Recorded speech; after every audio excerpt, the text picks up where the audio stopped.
여러분 안녕하십니까? 광주 MBC 뉴스데스크입니다. 광주 군 민간공항 통합 이전과 관련해 광주와 전남, 무안이 드디어 3자 회담을 열었습니다. 그간 수많은 설득과 실무 협의 등을 거쳐 어렵게 마련한 자리였는데요. 서로의 입장 차원 확인한 채 별다른 소득 없이 끝났습니다. 김초롱 기자의 보도입니다. 지난 2018년 무안공항 활성화 협약 이후 6년 만에 성사된 3자 회담이었지만 소득은 없었습니다. 광주와 전남, 무안이 29일 저녁 영암에서 만나 광주 군 민간공항 통합 이전을 논의했지만 단 하나의 안건도 합의하지 못한 겁니다.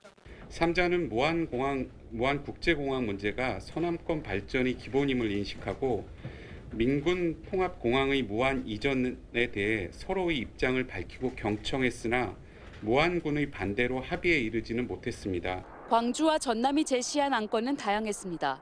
광주시는 쟁점 사안인 소음 문제와 관련해 전문가를 동원해 소음을 공동 측정할 것을 제안했습니다. 또 무안공항 복합도시 공동개발과 지역 발전을 위한 1조 원 지원, 광주 인재개발원 무안 이전과 2차 공공기관 무안 유치 노력 등을 제시했습니다. 전남도는 공항 이전 공농장 형성과 함께 공항 주변의 호텔과 카지노 유치 등 도시 개발 방안을 제안했습니다. 하지만 무안군은 이를 모두 거절했습니다. 현재 무안공항만으로도 지역 발전이 가능하다는 입장을 밝힌 것으로 전해졌습니다. 내년 활주로 연장 공사가 끝나면 유럽행 비행기 운행이 가능하고 KTX도 준공돼 이용객이 늘어날 것이라는 판단이 깔린 것으로 분석됩니다. 광주시는 올해 말까지 무안군을 설득해보겠다는 입장이지만 이마저도 안 될 경우 광주시가 직접 무안군민을 설득해 공항 이전을 추진하는 방법도 고려될 수 있을 것으로 보입니다. 다시 언제 만날지 구체적인 일정조차 정하지 못한 채 3자 회담이 성과 없이 끝나면서 빈손 회동이라는 비판을 피하긴 어려워 보입니다. MBC 뉴스 김초롱입니다. 조선시대 임금님 진상품이었던 광주 무등산 수박이 이번 주부터 출하됩니다. 특히 올해부터는 세계지질공원에서 생산된 농산물에만 적용되는 지오푸드, 국제식품 브랜드로서 첫 선을 보입니다. 김영찬 기자가 보도합니다. 덩굴 사이로 큼지막한 수박들이 달려 있습니다. 일반 수박보다 두세 배 크고 줄무늬가 없어 풀행이라고도 불리는 광주 무등산 수박입니다. 올해 첫 출하를 앞두고 수확 작업이 한창입니다. 수박이 잘 익었는지 확인하고 조심스럽게 가지를 잘라내면 출하 준비에 들어갑니다. 기분이 좋지. 첫 수박이니까 씨도 틀리고 색깔도 틀리고 안에 내용물도 진한 빨간색이 안 나오고 일반 수박은 전적으로 틀립니다. 무등산 수박 재배는 2000년대 30농가에서 현재는 8농가만 명맥을 이어가는 등 생산 위기에 직면했습니다. 옛 명성을 되찾고자 무등산 수박이 세계지질공원에서 생산된 농산물에 적용되는 국제식품 브랜드 지오푸드로서 첫 선을 보입니다.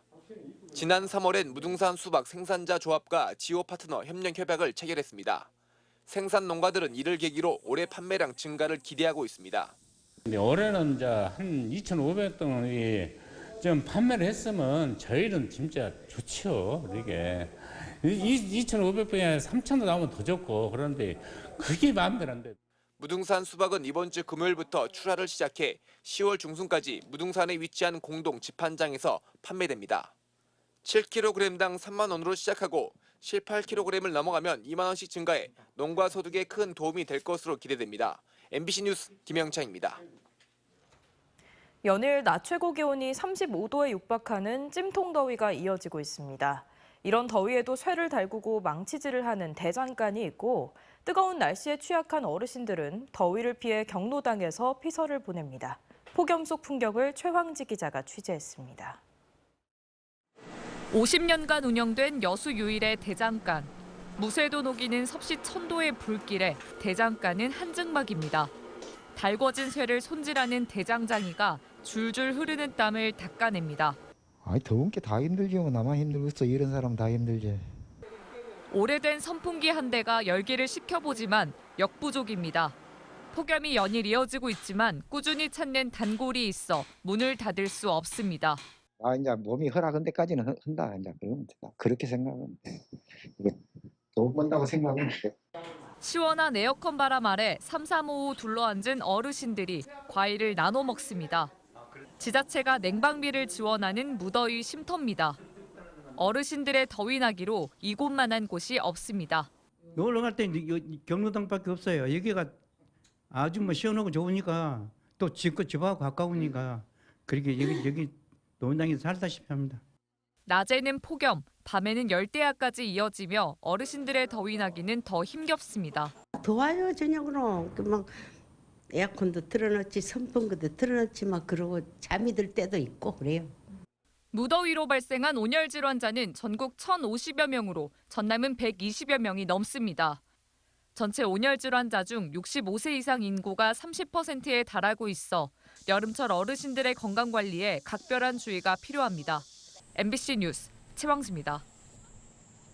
전국적으로 열대야 현상이 나타나면서 올해 6월에서 7월 광주 전남의 열대야 일수도 역대 최다 기록을 경신했습니다. 기상자료 개방 포털에 따르면 지난 6월 1일부터 7월 28일까지 광주 전남의 열대야 일수는 11.7일로 집계됐습니다. 이는 통계 집계가 시작된 1973년 이후 열대야가 가장 많이 발생한 것으로 종전 기록인 1994년 11.4일 이후 30년 만입니다. 골프장 보수 작업을 하던 30대가 열사병으로 쓰러져 병원으로 이송됐습니다. 광주 북부소방서에 따르면 어제 오전 10시쯤 광주 북구 연제동의 한 골프장에서 골프장 직원이 쓰러졌다는 신고가 접수됐습니다. 골프장 휴문날 외부에서 잔디와 자갈 등을 보수 작업하던 직원은 당시 체온이 37.7도까지 오르며 손과 입술에서 열경련 증상을 보인 것으로 알려졌습니다. 오는 4일에 열리는 더불어민주당 광주 전남 지역 전당대회 합동연설회를 앞두고 최고위원 후보들이 오늘 잇따라 광주를 찾아 지지를 호소했습니다.